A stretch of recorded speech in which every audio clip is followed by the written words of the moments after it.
The room hung heavy with an oppressive silence, disrupted solely by the rhythmic ticking of the aged clock on the wall. Across from me, Mark, my husband of 3 decades, remained engrossed in the television, his attention as distant as ever. I sat in quiet contemplation, drowning in the weight of unspoken grievances and suppressed anger that had accumulated over the years. I had reached a breaking point. "Did you finish moving?" Mark's voice, laced with habitual condescension, shattered the stillness. Without meeting his gaze, I calmly responded, "I'm leaving, Mark." Internally, a tempest raged, yet my outward demeanor remained composed. Mark scoffed dismissively, "Oh, really? And where will you go, Anna? You can't survive without me." His words stung, but they also ignited a newfound determination within me. Enduring his dismissive demeanor and his mother's constant interference had lasted long enough. It was time to reclaim my life. "I'll manage," I declared, standing up. Empowerment surged within me, eclipsing the fear and uncertainty that lay ahead. Mark's mother, who had been living with us for the past year, entered the room. Her eyes narrowed as she observed my packed bags. "Running away, are we?" she sneered. "I knew you didn't have the spine to handle this family." Ignoring her, I seized my bags and headed towards the door. Mark made no move to stop me. Instead, he called out, "You'll be back. You need us." Stepping outside, a sense of liberation washed over me. The cool evening breeze felt like a soothing balm to my stifled soul. I didn't know where I was headed, but for the first time in years, a glimmer of hope flickered within me. For 3 decades, I had played the role of the dutiful wife to Mark, a man who viewed me more as a convenience than a partner. Our son, Alex, remained the sole beacon of light in my life. But even Alex, my son, couldn't mend the expanding void in my heart. Mark's mother, with her ceaseless criticisms and manipulations, only fueled the toxicity within our home. I secured a modest yet peaceful apartment, my sanctuary, a place where I could breathe and think without the weight of judgment.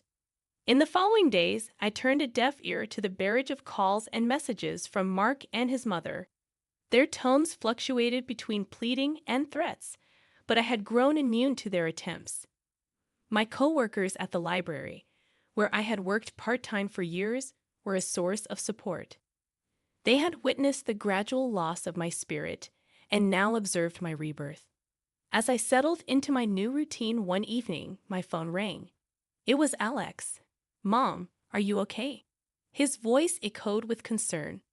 "I am, Alex, better than I've been in years," I replied, my voice unwavering. "I'm proud of you, Mom." "Dad and Grandma, they're not taking it well. Dad's been drinking, and Grandma won't stop talking about how you've abandoned them." A pang of guilt struck me, but I pushed it aside. "They'll manage, Alex. They need to learn to respect others." There was silence for a moment. "I'm glad you're finally thinking about yourself, Mom. Let me know if you need anything." As I hung up the phone, I recognized that this was just the beginning. Mark and his mother had underestimated me for years. It was time to demonstrate that I was no longer the woman they believed they could control. My journey of self-discovery and revenge had just commenced in my small apartment, surrounded by the few belongings I had taken with me. Reflecting on the past 30 years with Mark, our once promising marriage had disintegrated into a mere shadow of what it could have been. It all started blissfully. Mark was charming and attentive, and we were young, full of dreams. As the years unfolded, the once charming facade faded, unveiling a man more engrossed in his own desires than the needs of his family. The birth of Alex, our son, was anticipated to bring us closer, but it merely underscored our disparities. Mark's concept of parenting revolved around financial provision, leaving the emotional nurturing to me. Eleanor, his mother, perpetually loomed in the background, her critiques of my parenting a persistent drone. "Anna, you're coddling the boy too much," she would assert, while Mark brushed off the need for such care.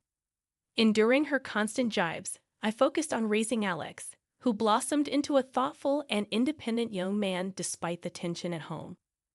The turning point arrived when Eleanor moved in with us, a decision Mark never bothered to discuss with me. I returned home one day to find her bags in the hallway. My house is too lonely, she declared, a manipulative glint in her eye. Living with Eleanor became stifling.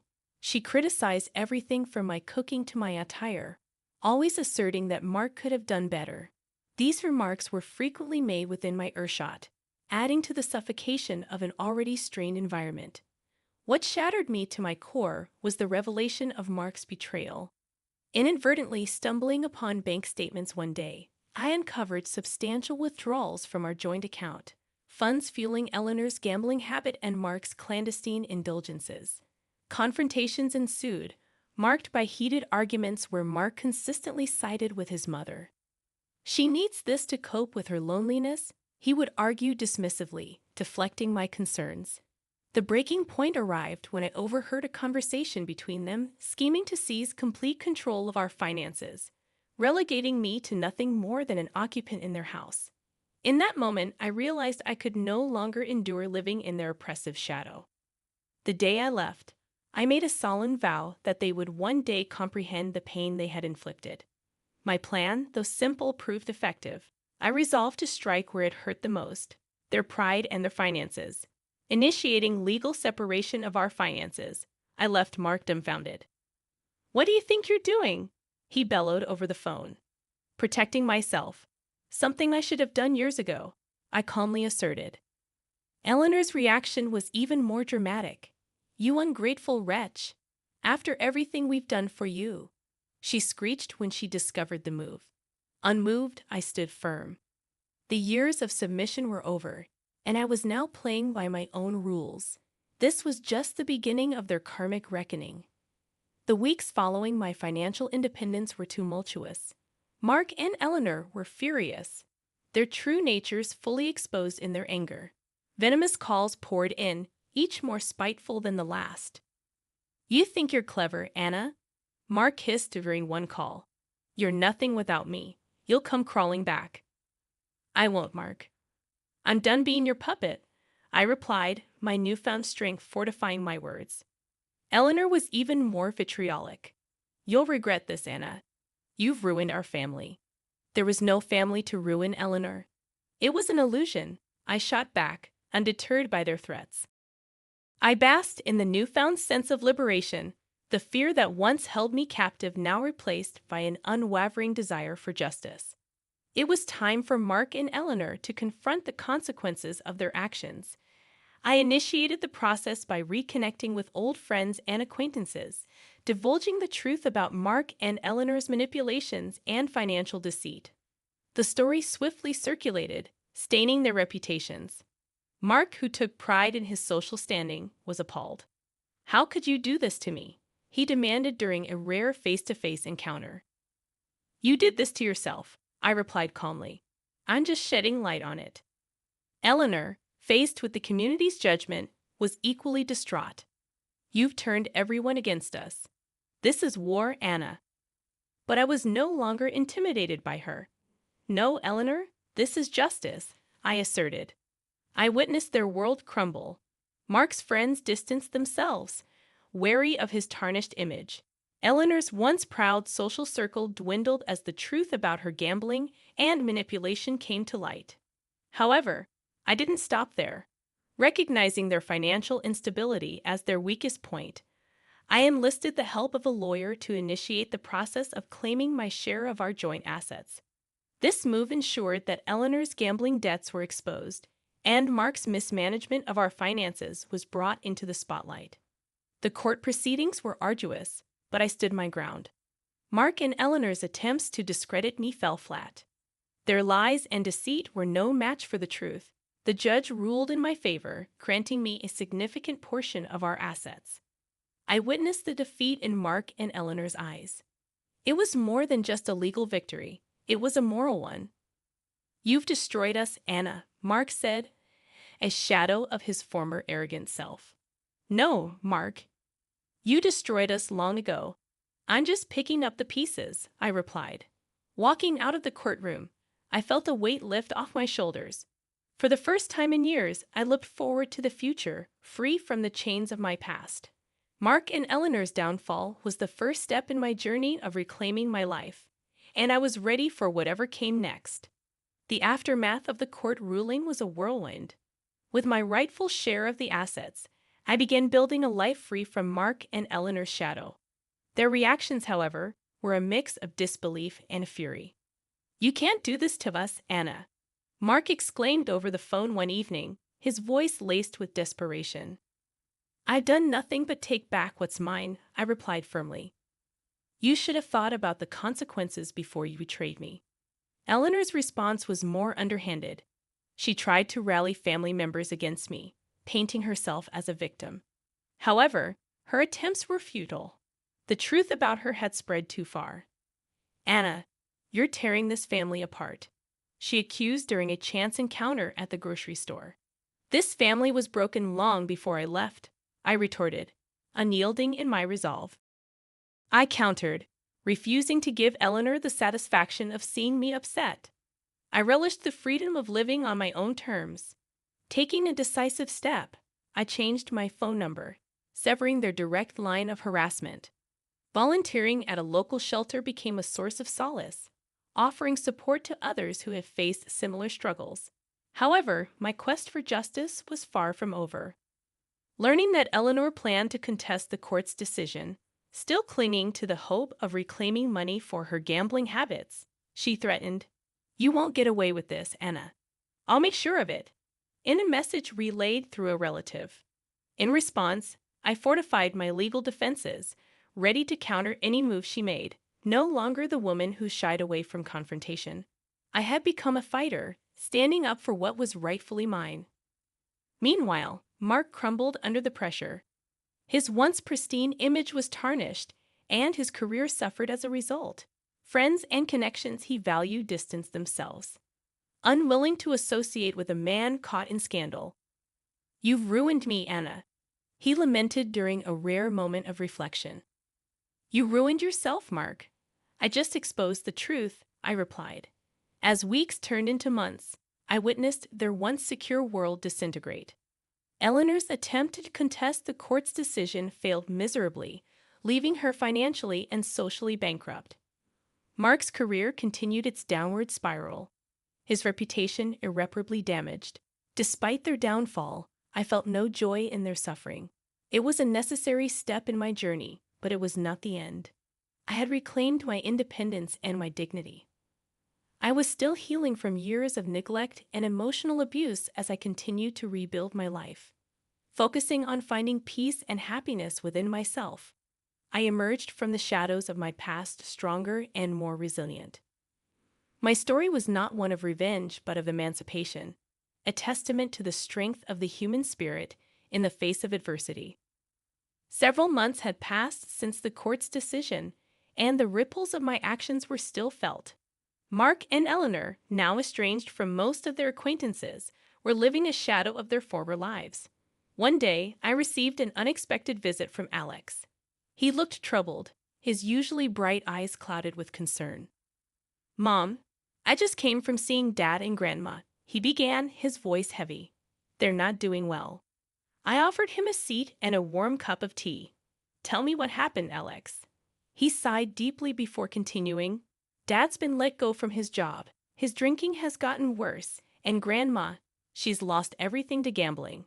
They're selling the house." I listened, my heart aching for Alex. Despite everything, they were still his family. "Mom, did we go too far?" he asked, his voice barely above a whisper.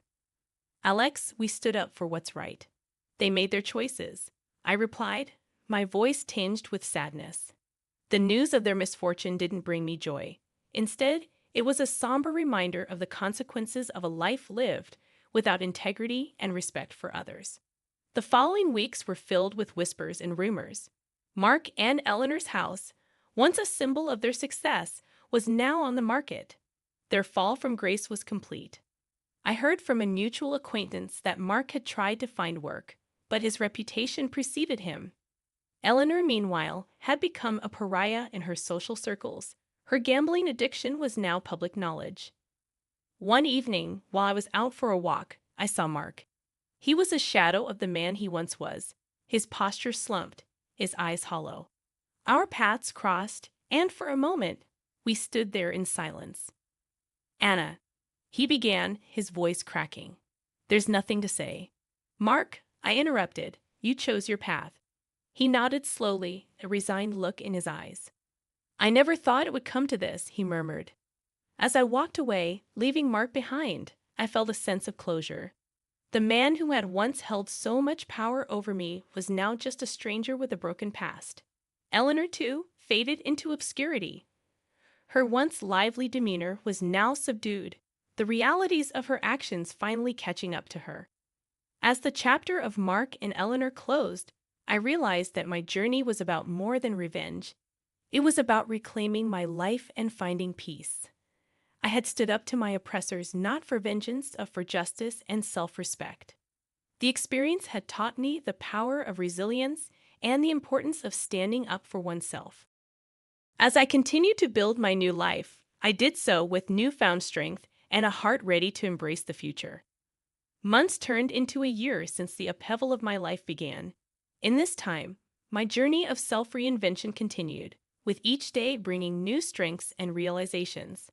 The downfall of Mark and Eleanor was not my endgame. It was merely a byproduct of my pursuit for justice and respect. One crisp autumn afternoon, I sat in my cozy living room, reflecting on the changes. The phone rang, interrupting my thoughts. It was Alex. Mom, I wanted to tell you something, he said, his voice brimming with excitement. Sarah and I are getting married, and we'd love for you to help us with the planning. Joy surged through me. That's wonderful news, Alex. Of course, I'd love to help. Our conversation was filled with laughter and plans for the future, a stark contrast to the distress and despair from the past. A few days later, while out for my regular walk, I encountered Eleanor. She seemed smaller, diminished somehow. Our eyes met, and there was a brief flicker of something, regret, perhaps, or realization, in hers. Anna, she began, her voice quivering. I'm sorry. The apology, unexpected and late, caught me off guard. Eleanor, your actions brought you here. I hope you find some peace.